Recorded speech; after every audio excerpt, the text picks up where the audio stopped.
Bonjour tout le monde, ça faisait très longtemps et je suis vraiment super heureux de tous vous retrouver sur la chaîne. La chaîne a repris son nom d'origine, comme vous avez pu le voir pour ceux qui me suivent depuis longtemps, et c'est pas anodin. En effet, ça fait quelques mois que je n'avais plus sorti de vidéos, et auparavant, elles étaient plus du tout à un rythme régulier, et ce pour plusieurs raisons. Déjà, j'ai changé de travail, maintenant je travaille chez LDLC en boutique, comme vous le savez pour certains d'entre vous, et également, comme je fais construire à côté, forcément les semaines sont courtes, le temps est court, les journées sont chargées, je n'avais plus le temps. J'ai quand même eu le temps de monter une nouvelle config, certains d'entre vous qui me suivent sur TikTok ont certainement vu l'évolution, les différentes étapes de sa construction. Vous m'avez demandé d'en faire une présentation, la voilà, on va parler de mon nouveau setup, on peut dire de mon nouveau PC gamer, qui me sert également à beaucoup plus que ça, comme vous allez le découvrir. Autre bonne nouvelle pour ceux qui suivent la chaîne depuis quand même longtemps maintenant qu'elle existe, je reviens définitivement. On va reprendre, il y a un nouveau concept vidéo qui va vous être présenté très bientôt, on va reprendre avec un rythme de 2 vidéos par semaine autant que possible, dès le début, et surtout, il va y avoir les mêmes principes qu'avant, du unboxing, de la présentation de produits, des avis, des tests. Bref, tout ce que vous aimiez avant va revenir sur la chaîne, surtout que maintenant que j'ai accès à pas mal de produits, je vais vous les partager avec vous, je vais partager de façon un peu plus intime avec vous, je vais vous montrer mes collections de consoles rétro, je vais vous dire mes différentes passions, on va parler de beaucoup plus de choses, toujours en rapport avec le hardware, la tech, bref, l'univers geek un petit peu en général, si on peut dire. Le nouveau PC que voici, donc c'est un PC, vous connaissez maintenant mes habitudes, j'aime le water cooling, j'adore le water cooling custom.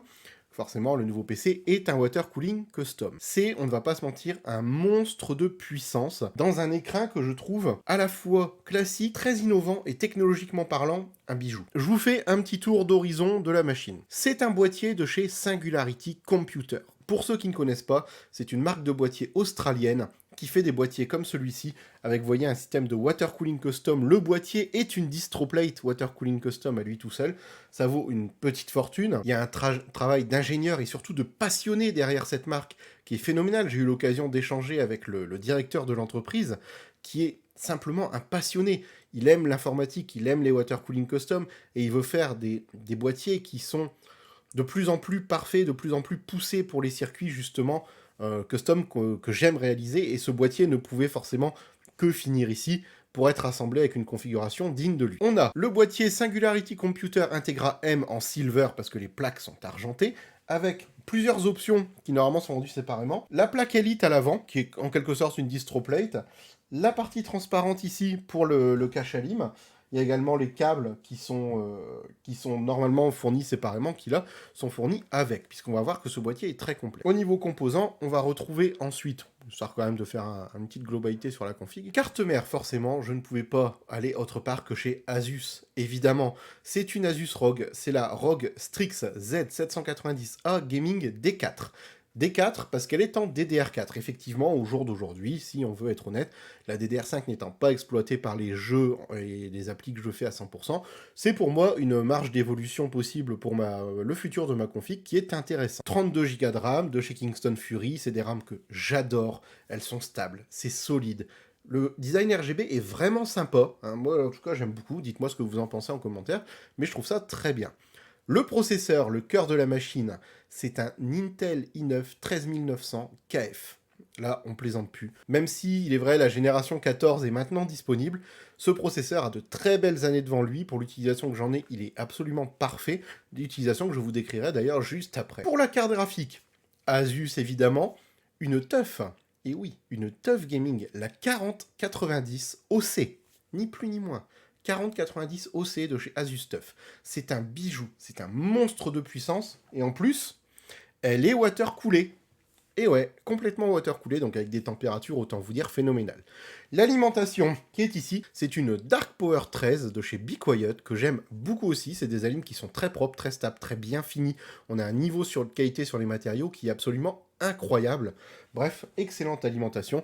Et bien sûr, en stockage, un M2, du Kingston Fury Renegade. Vous connaissez, c'est une valeur sûre. Il n'y a pas certains problèmes de compatibilité comme avec les Samsung en plus. C'est une très bonne marque, très fiable dans le temps. Et j'adore leurs performances. Ils sont parfaits. On va commencer d'abord par parler du boîtier. Donc comme je disais, c'est un boîtier de chez Singularity Computer, l'Integra M.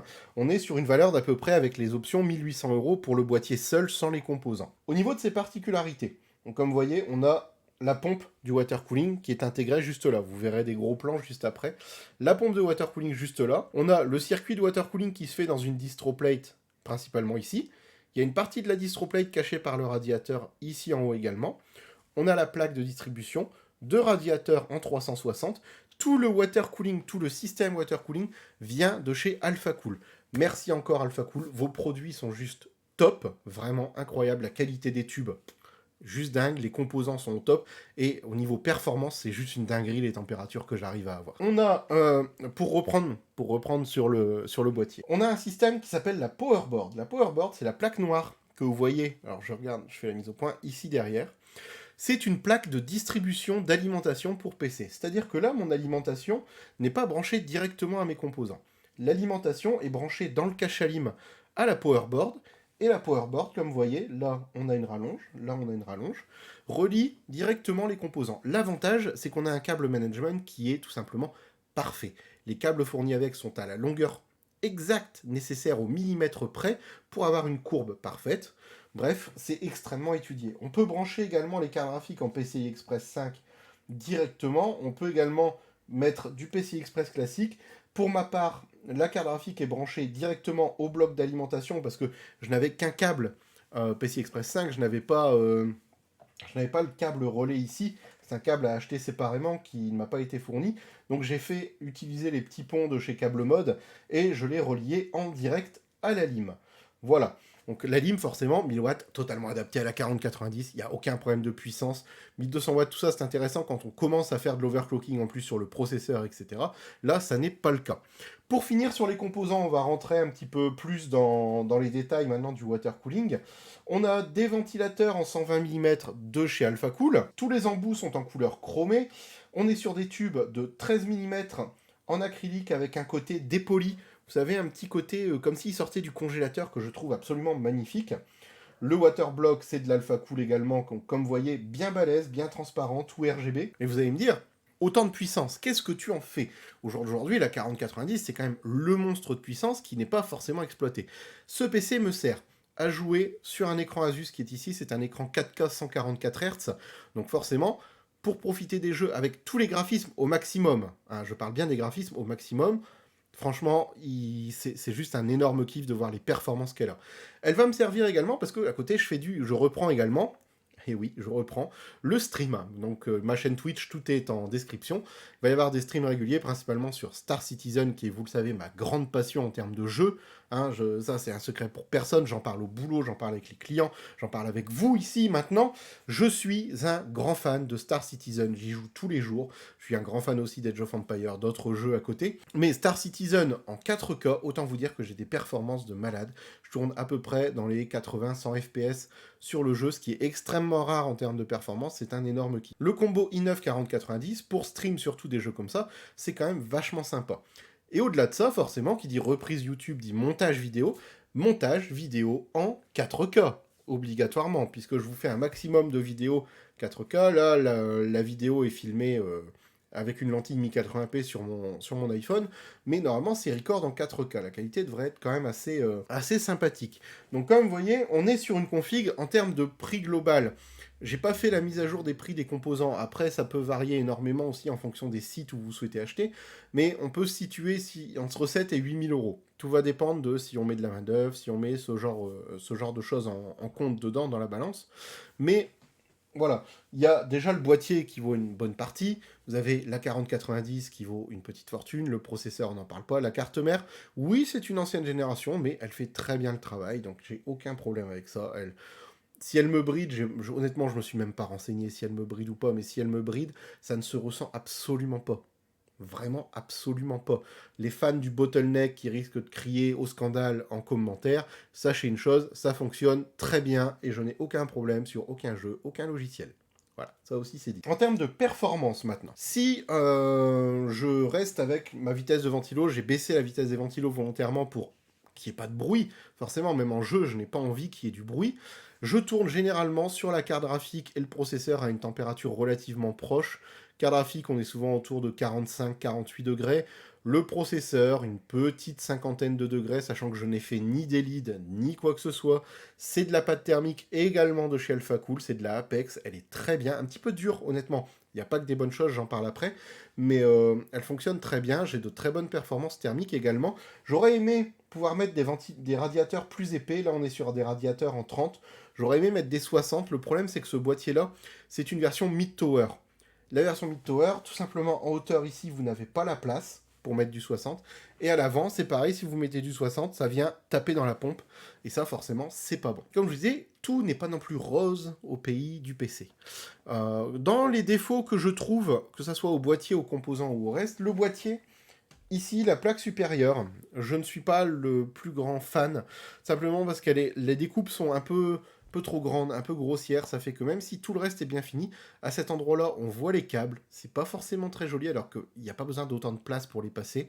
Bref, sur ce point-là, c'est un petit peu dommage. Je pense que ça mériterait d'être fermé un petit peu plus, ou qu'il y ait un caoutchouc, quelque chose pour masquer qui soit disponible, parce que vraiment, ça gâche un petit peu l'esthétique quand on le regarde sous cet angle-là. La carte graphique, comme je disais, ultra performante, je vais pas vous mentir, j'ai du Goldwine. On sait que ce modèle-là, il est soumis à ce risque-là. Je l'ai, c'est pas spécialement dérangeant quand je joue avec un casque ou autre, j'ai tendance à l'oublier. Quand je joue sur les enceintes, bon, ça se fait oublier aussi. Il y a un petit bruit strident au début, puis après on n'y pense plus. Vous connaissez un petit peu la méthode, ceux qui en ont. Mais c'est rien de dramatique. Sachant que pareil, la config, je voulais absolument une config blanche. Donc là, à part les RAM qui sont noires, mais ça apporte un petit côté sympa puisque le PCB de la powerboard est noir, je trouve que cette configuration est tout à fait sympathique et cohérente. Donc voilà. Sinon, la vidéo se termine. Maintenant, vous connaissez un petit peu tous les secrets de mon setup et tout ce que j'en fais. Pour voir un petit peu ses performances, c'est très simple, il suffit de me suivre en live, comme ça vous voyez comment ça se passe directement en jeu, directement avec moi, on peut en discuter, il n'y a pas de problème. N'hésitez pas à vous abonner du coup à Twitch, n'hésitez pas à vous abonner également à mon TikTok, je live très régulièrement sur TikTok, je vous partage un maximum de contenu, des petites vidéos de ce qui se passe au boulot, ce genre de choses, et réabonnez-vous si ce n'est plus le cas, ou abonnez-vous à la chaîne YouTube, ça va revenir en force avec, pour commencer, réponse dans le prochain épisode. Allez, à très bientôt tout le monde, et je suis très heureux de vous retrouver tous sur la chaîne. Ciao.